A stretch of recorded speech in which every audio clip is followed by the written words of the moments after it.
रविंद्र सिंह भाटी की crime history अब सामने आ गई है, जिसको देखकर आप भी हैरान हो जाएंगे। क्या है पूरा मामला, चलिए बताते हैं।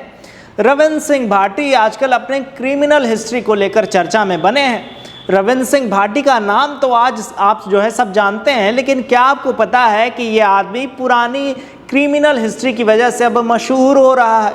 एक पॉलिटिशियन जो अपनी पॉलिटिकल पावर का इस्तेमाल करके हर केस को दबाने की कोशिश करता है, उसको छुपाने की कोशिश करता है ताकि उसका अतीत जो रहा है उससे वो उभर सके, पर जिसकी जो आदत होती है वो करता ही रहता है। अब जैसे जिसकी क्रिमिनल हिस्ट्री रही है वो आज भी जो है क्राइम कर रहा है।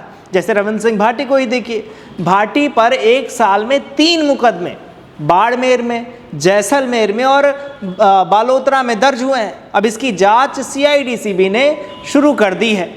भाटी जब छात्र संघ के अध्यक्ष थे तो उन्होंने जेल का रुख भी किया था, उनको जेल जाना पड़ा था, पर अब वो विधायक होने के बाद भी अपने शिव विधानसभा की जनता के खिलाफ ही खड़े हो गए। जैसे शिव विधानसभा में सोलर प्रोजेक्ट आया, अब उसको लगवाने नहीं दे रहे हैं। कैसे, ये भी समझाता हूँ। देखिए, सोलर प्रोजेक्ट्स को रुकवाने की धमकी देने वाले भाटी उनके हाथ में पावर है, तो वहाँ जो कंपनियाँ आ रही हैं वो उसको रोक रहे हैं।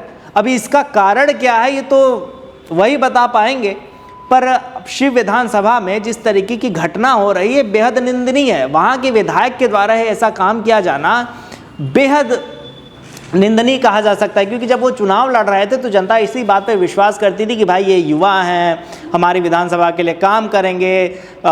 विधायक जब वो बने तो उन्होंने वादा भी किया, काम भी किया, पर इस तरीके की बड़ी योजना जो शिव विधानसभा की दशा को बदल सकता है, ऐसे में भाटी का ये रवैया बिल्कुल उनके ऊपर शोभा नहीं देता। लोकसभा चुनाव लड़ रहे थे तो तमाम इतनी जनता उनकी रैली में उमड़ती थी, लोग उम्मीद करते थे कि भाई अब ये विधायक के बाद सांसद बनेंगे, शिव विधानसभा और जो है लोकसभा का विकास होगा।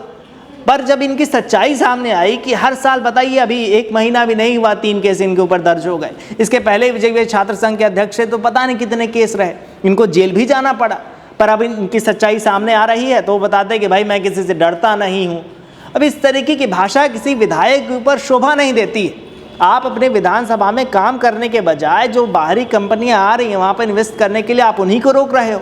इतना बड़ा प्रोजेक्ट अगर ये शिव विधानसभा में लगता तो शायद शिव विधानसभा का विकास हो सकता था। वहाँ की जनता भाटी से उम्मीद यही करती है कि भाई हमारा विधायक जाएगा विधानसभा में, यहाँ की समस्याओं को उठाएगा। उसके इतर जो है भाटी अपने रवैये में मग्न है, वो अपनी तारीफ करने से पीछे नहीं हटते, बताते हैं कि मैं किसी से नहीं डरता। आप नहीं डरते किसी से, वो बात अलग है, पर शिव विधानसभा का विकास प्रायोरिटी होनी चाहिए थी। पर अब भाटी जैसा कर रहे हैं वो देखने लायक ही है। पर इस मुद्दे पर आपकी क्या राय है, कमेंट में ज़रूर बताइएगा। तब तक देखते रहिए राजस्थान वन।